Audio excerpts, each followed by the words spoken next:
At that point. I had actually left film school 4 units short of my master's because somebody had said, we're going to make your film. And I was like, okay, cool. Where's the camera? Where do I point it? What do I do? Yeah, well, we were all actually pretty green. You had just started playing catch on Days of Our Lives. And at that point, you weren't even going to be a regular character, right? It was just going to be a quick story arc. He was going to be a villain, and then he was going to get killed and be gone. But the reaction to him was so good that they turned him into an anti-hero, and then, of course, he became the big deal. Thank God I had work. Yeah. After Witchboard. Yeah, thank God we all have careers now, because this would end it. Anything else?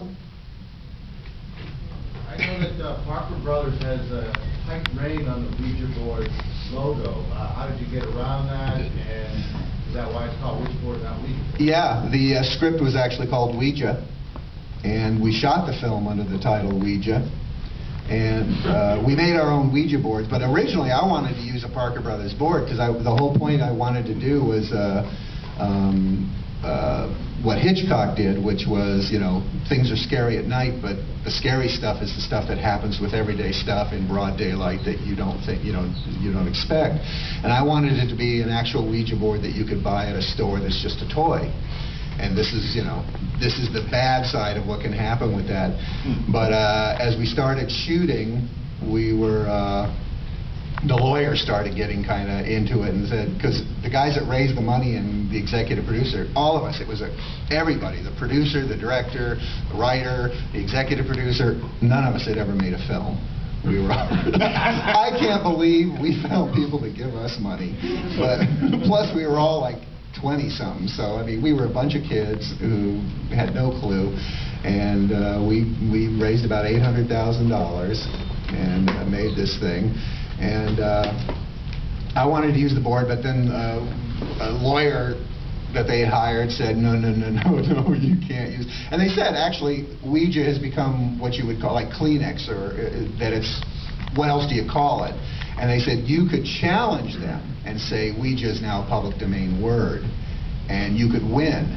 But you'd have to, you know, spend thousands and thousands of dollars to sue them. And if you don't do that first, you're never going to get E&O insurance, which you can't get a distributor unless your film can be insured so that they don't get sued.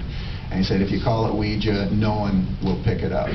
So we changed the title to Witchboard, because that's what they actually used to be called before William Fuld coined the term Ouija in the late 40s, early 50s, I believe. Long time ago, I did the research. Yes. Any problems after the film was over? No, because you know what? I've seen other horror films since that don't feature Ouija board as the main central part of the film, but they'll have a scene or two with someone using a Ouija board, and they all just use the Parker Brothers board. The truth is, Parker Brothers is kind of embarrassed that they make a Ouija board, so they don't really want to do anything. Their sales went up after this film came out, but they didn't run around bragging about it.